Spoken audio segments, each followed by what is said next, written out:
Hi guys, welcome back to my channel. അപ്പോൾ അതാ നമ്മളിന്ന് ഒരു അടിപൊളി ഈവനിങ് സ്നാക്കായിട്ടും റമദാനിലും ഒക്കെ നമുക്ക് ഉണ്ടാക്കാൻ പറ്റുന്ന ഒരു വെറൈറ്റി റെസിപ്പിയുമായിട്ടാണ് വന്നിട്ടുള്ളത്.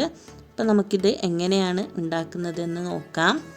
അതിന് വേണ്ടിയിട്ട് ആദ്യം തന്നെ നമ്മളിവിടെ ഒരു 1/2 സ്പൂൺ അളവിൽ ഈസ്റ്റ് ഇട്ട് കൊടുത്തിട്ടുണ്ട്. ഈസ്റ്റിലേക്ക് നമ്മൾ ഇളം ചൂടുള്ള വെള്ളം കൂടെ ഒഴിച്ചു കൊടുത്തു. ഒരു 2 സ്പൂൺ അളവിൽ പാലും കൂടെ ഒഴിച്ചു കൊടുത്തിട്ടുണ്ട്. പാല് ഓപ്ഷണലാണ്, ഉണ്ടെങ്കിൽ മാത്രം ഒഴിച്ചു കൊടുത്താൽ മതിയാകും. ഇനി ഇത് നല്ല രീതിയിൽ തന്നെ ഒന്ന് ഇളക്കി കൊടുത്തതിന് ശേഷം നമുക്ക് നമ്മുടെ മാവ് കുഴക്കാനായിട്ട് തുടങ്ങാം. അതിന് വേണ്ടിയിട്ട് നമ്മളിവിടെ 1 ഗ്ലാസ് അളവിൽ മൈദപ്പൊടിയാണ് എടുത്തിട്ടുള്ളത്. ഇനി ഇതിലേക്ക് ആവശ്യത്തിനുള്ള ഉപ്പും കൂടെ ചേർത്ത് കൊടുത്തിട്ട് നല്ല രീതിയിൽ തന്നെ ഒന്ന് മിക്സ് ചെയ്തും കൂടെ കൊടുക്കണം. അതിനുശേഷം നമ്മൾ നേരത്തെ കുതിരാനായി വെച്ച് കൊടുത്തിട്ടുള്ള ഈസ്റ്റിൻ്റെ ആ ഒരു ബാറ്റർ ഇതിലേക്ക് ഒഴിച്ചു കൊടുക്കണം.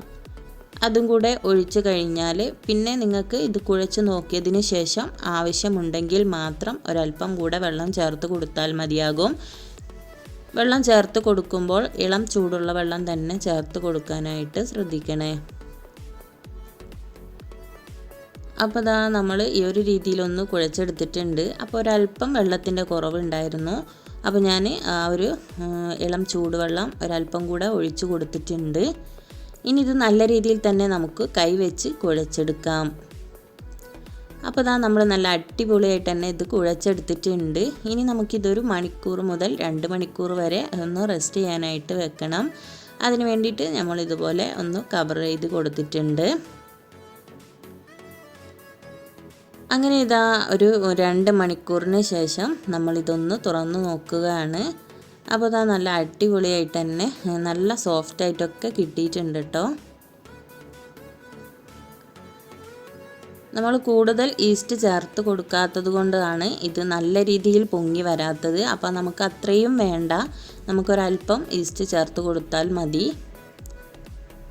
കൂടുതൽ ചേർത്ത് കഴിഞ്ഞാൽ ചില ഈസ്റ്റുകൾക്കൊക്കെ ഒരു വല്ലാത്തൊരു ചുവ, ഇഷ്ടപ്പെടാത്തൊരു ചുവ ഉണ്ടാവാറുണ്ട്. അതുകൊണ്ടാണ് ഞാനൊരല്പം തന്നെ ചേർത്ത് കൊടുത്തത്. അതിനുശേഷം നമ്മൾ ഇതുപോലെ ഒരു 5 ഉരുളകളാക്കി മാറ്റിയെടുത്തിട്ടുണ്ട്. അപ്പോൾ അതാ കണ്ടില്ലേ, ഇത് തന്നെ നല്ല സോഫ്റ്റായിട്ട് തന്നെ കിട്ടിയിട്ടുണ്ട് കേട്ടോ. അതിനുശേഷം നമുക്ക് ഇതുപോലെയുള്ള ഓരോ ഉരുളകളാക്കി എടുക്കണം. അതിനുശേഷം നമ്മൾ ഇതുപോലെ കൗണ്ടർ ടോപ്പിലിട്ട് നല്ല രീതിയിൽ തന്നെ ഒന്ന് ഉരുട്ടി കൊടുക്കുന്നുണ്ട്. അങ്ങനെ ഇതാ നമ്മളെല്ലാം ഒന്ന് ഉരുട്ടിയെടുത്തിട്ടുണ്ട്. ഇനി നമുക്കിത് ജസ്റ്റ് ഒന്ന് പരത്തിയെടുക്കണം. അപ്പോൾ ഇതാ നമ്മൾ ഈ ഒരു രീതിയിലൊന്ന് പരത്തിയെടുക്കുന്നുണ്ട്. കൂടുതലായിട്ട് കട്ടി കുറച്ച് പരത്തുകയൊന്നും വേണ്ട. നിങ്ങൾക്ക് എങ്ങനെയാണോ വേണ്ടത് ആ ഒരു രീതിയിൽ പരത്തിയെടുത്താൽ മതിയാകും. കൂടുതൽ കട്ടിയിൽ എന്തായാലും പരത്തിയെടുക്കരുത്, കാരണം ഇതിൻ്റെ ഉള്ളൊക്കെ വേവാത്ത പോലെ ആയിപ്പോകും. അപ്പോൾ അതുകൊണ്ട് തന്നെ ഞാൻ ഈ ഒരു രീതിയിൽ, അതായത് നമ്മൾ ചപ്പാത്തിക്കൊക്കെ എടുക്കുന്നതിനേക്കാളും ഒരല്പം കട്ടിക്ക് വേണം പരത്തിയെടുക്കാനായിട്ട്. കൂടുതൽ കട്ടിയും വേണ്ട, കൂടുതൽ നൈസായി പോവുകയും വേണ്ട. അതിനുശേഷം നമ്മളിതാ ഒരല്പം ഓയിൽ ഒഴിച്ച് കൊടുക്കുന്നുണ്ട്. ഈ ഓയിൽ എല്ലാ സ്ഥലത്തേക്കും ഇതേപോലെ ഒന്ന് സ്പ്രെഡാക്കി കൊടുക്കുന്നുണ്ട്. അതിനുശേഷം നമുക്ക് ഒരല്പം വറുത്ത അരിപ്പൊടി കൂടെ ഇതിൻ്റെ മുകളിലേക്കൊന്ന് ഇട്ട് കൊടുക്കണം. അപ്പോഴാണ് നമ്മളിത് മടക്കിയെടുക്കുന്ന സമയത്ത് ഒട്ടിപ്പോവാതെയൊക്കെ കിട്ടുന്നത്. അപ്പോൾ ഇതുപോലെ ഒരല്പം ചേർത്ത് കൊടുത്തിട്ടുണ്ട്. ഞാനിവിടെ വറുത്ത അരിപ്പൊടിയാണ് കേട്ടോ ചേർത്ത് കൊടുത്തിട്ടുള്ളത്. അപ്പോൾ ഇതുപോലെ ചേർത്ത് കഴിഞ്ഞാൽ ഇനി നമുക്കിതുപോലെ ഒന്ന് മടക്കിയും കൂടെ കൊടുക്കണം. ആദ്യം ഈ ഒരു സൈഡിലേക്ക് മടക്കി കൊടുത്തിട്ട് ഇനി നമുക്ക് ആ ഒരു അറ്റത്തേക്കും കൂടെ ഒന്ന് മടക്കി കൊടുത്താൽ മതിയാകും. അപ്പോൾ നമ്മൾ ഈ ഒരു രീതിയിലാണ് ചെയ്തെടുത്തിട്ടുള്ളത്. ഇതുപോലെ മടക്കി കൊടുത്തതിന് ശേഷം നമ്മുടെ മറ്റേ അറ്റം ഇതുപോലെ ഒരു ഹോൾ പോലെ ഉണ്ടാകും. അവിടെ നമ്മൾ നല്ല രീതിയിൽ തന്നെ ഒന്ന് പ്രസ് ചെയ്തിട്ട് ഇതുപോലെ ഒന്ന് ആക്കി കൊടുക്കണം. അല്ലാതെ നമ്മൾ ഇത് ചുട്ടെടുക്കുന്ന സമയത്ത് അവിടെ അങ്ങ് തുറന്നു പോകാനുള്ള ചാൻസ് കൂടുതലാണ്. അപ്പോൾ അതുകൊണ്ട് ഇതുപോലെ നല്ല രീതിയിൽ തന്നെ ഒന്ന് ഇതുപോലെ ഒട്ടിച്ചു കൊടുക്കണം. കൈ വെച്ചിട്ട് നല്ലപോലെ ഒന്ന് പ്രസ് ചെയ്ത് കൊടുത്താൽ മതി. കണ്ടില്ലേ, ഇതുപോലെ നമുക്ക് ലെയറായിട്ട് കിട്ടിയിട്ടുണ്ട്. അങ്ങനെ ഇതുപോലെ നമ്മളെല്ലാം ഒന്ന് പരത്തി എടുത്തിട്ടുണ്ട്. ഇനി നമുക്കിത് ഒന്ന് ചുട്ടെടുക്കുകയാണ് വേണ്ടത്. നമ്മളിത് ഫ്രൈ ചെയ്തെടുക്കുന്നൊന്നുമില്ല. അപ്പോൾ ഇതിലേക്ക് ആവശ്യമായ സാധനങ്ങളെല്ലാം നമുക്കൊന്ന് എടുത്ത് വെക്കാം. ഞാനിവിടെ ഒരു 5 പീസ് കക്കിരിയും 5 പീസ് ഉള്ളിയും 5 പീസ് ക്യാരറ്റും എല്ലാം എടുത്ത് വെച്ചിട്ടുണ്ട്.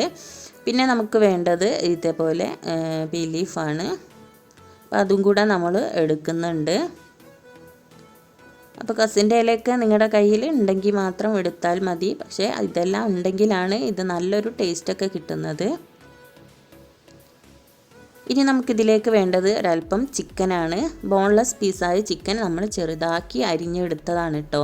അതിലേക്ക് നമ്മൾ ചില്ലി ഫ്ലേക്സും കുരുമുളക് പൊടിയും ഉപ്പും കൂടെ ചേർത്തിട്ട് നന്നായിട്ട് തന്നെ ഒന്ന് മിക്സ് ചെയ്ത് കൊടുക്കണം.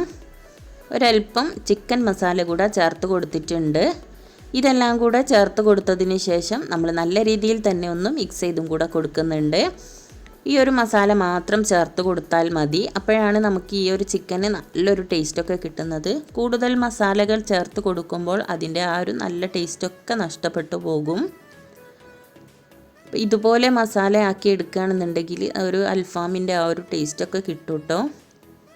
അപ്പോൾ നമ്മൾ നേരത്തെ ചെയ്ത് വെച്ച ആ ഒരു പത്തിരി ഇതുപോലെ ഒന്ന് ചുട്ടെടുക്കുന്നുണ്ട്.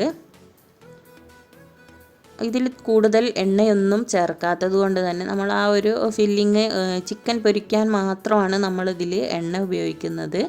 അല്ലാതെ നമ്മളിതിൽ എണ്ണയൊന്നും ഉപയോഗിക്കുന്നില്ല.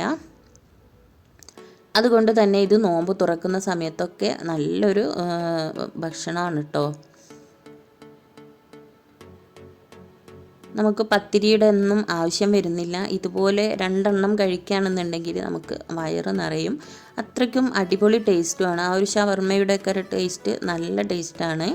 അപ്പോൾ എന്തായാലും കുട്ടികൾക്കൊക്കെ ഒരുപാട് ഇഷ്ടപ്പെടുകയും ചെയ്യും. അപ്പോൾ കണ്ടില്ലേ, നല്ല രീതിയിൽ തന്നെ ഇത് പൊങ്ങിയൊക്കെ വന്നിട്ടുണ്ട്. നമ്മൾ നോമ്പ് തുറക്കുന്ന സമയത്ത് കൂടുതൽ എണ്ണയുള്ളതൊക്കെ കഴിക്കുമ്പോൾ നമുക്ക് വയറിനൊക്കെ അത് പ്രശ്നം വരാനും ഒക്കെ ചാൻസ് ഉണ്ട്.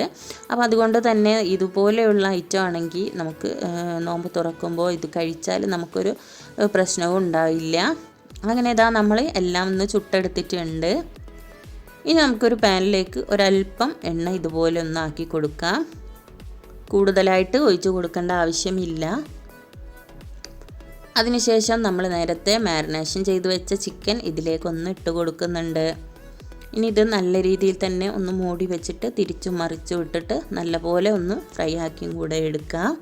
അപ്പോൾ ഇതുപോലെ ചെയ്തെടുക്കുമ്പോഴാണ് കേട്ടോ ഇതിന് നല്ലൊരു ടേസ്റ്റൊക്കെ കിട്ടുന്നത്. നമ്മുടെ ബർഗറൊക്കെ കഴിക്കുന്നതിനേക്കാളും ടേസ്റ്റ് ഉണ്ടായിരുന്നു ഇത് കഴിക്കാനായിട്ട്. നമ്മൾ കൂടുതൽ മസാലകളൊന്നും ചേർത്ത് കൊടുക്കാത്തത് കൊണ്ട് തന്നെ ഈ ഒരു ചിക്കനൊക്കെ കഴിക്കുമ്പോൾ നല്ലൊരു ടേസ്റ്റായിരുന്നു. അപ്പോൾ എന്തായാലും നോമ്പ് തുറക്കുമ്പോൾ ഈ ഒരു ഐറ്റം മസ്റ്റായും ട്രൈ ചെയ്ത് നോക്കണം കേട്ടോ. അത്രയ്ക്കും അടിപൊളിയായിരുന്നു. എല്ലാവർക്കും ഒരുപാട് ഇഷ്ടമായ ഒരു ഐറ്റം കൂടിയാണ്. അങ്ങനെ നമ്മുടെ ചിക്കനൊക്കെ ഇവിടെ റെഡിയായി കിട്ടിയിട്ടുണ്ട്. ഇനി നമുക്കിത് ഉണ്ടാക്കി തുടങ്ങാം. അപ്പോൾ നമ്മൾ ചുട്ടെടുത്തത് ഇതേപോലെ 2 കവറായിട്ട് നമ്മൾ ഒന്ന് ഇതാക്കിയെടുക്കണം. അപ്പോൾ ഇതുപോലെ തുറന്നു വെച്ചതിന് ശേഷം ആദ്യം തന്നെ നമുക്ക് ഇതിലേക്ക് നമ്മുടെ ചിക്കൻ്റെ ഫില്ലിങ് ഇട്ട് കൊടുക്കണം. അപ്പോൾ അതിന് വേണ്ടിയിട്ട് നമ്മൾ സോസ് ഒഴിച്ച് കൊടുക്കുന്നുണ്ട്. സോസും മയോണൈസൊക്കെ നിങ്ങളുടെ ഇഷ്ടത്തിനനുസരിച്ച് ചേർത്ത് കൊടുക്കാവുന്നതാണ്. ഇതൊന്നും ചേർത്തിട്ടില്ല എന്നുണ്ടെങ്കിലും കുഴപ്പമൊന്നുമില്ല. പക്ഷേ ഇതൊക്കെ ചേർക്കുമ്പോഴാണ് കുറച്ചും കൂടെ നല്ലൊരു ടേസ്റ്റൊക്കെ കിട്ടുന്നത്. കുട്ടികൾക്കൊക്കെ ഇഷ്ടപ്പെടുക ഇതുപോലെയൊക്കെ ചെയ്യുമ്പോഴാണല്ലോ. അങ്ങനെ നമ്മൾ നന്നായിട്ട് തന്നെ സോസൊക്കെ ആക്കി കൊടുത്തിട്ടുണ്ട്. അതിനുശേഷം നമ്മൾ ഇതിലേക്ക് ചിക്കൻ വെച്ച് കൊടുക്കുകയാണ്. അപ്പോൾ ഒരു കവറിൽ നിറയെ നമ്മൾ ചിക്കൻ വെച്ച് കൊടുത്തിട്ടുണ്ട്. ഇതുപോലെ ചിക്കൻ വെച്ച് കഴിഞ്ഞാൽ ഇനി നമ്മൾ മറ്റേ അറ്റത്താണ് നമ്മൾ ഈ വെജിറ്റബിൾസ് എല്ലാം വെച്ച് കൊടുക്കുന്നത്.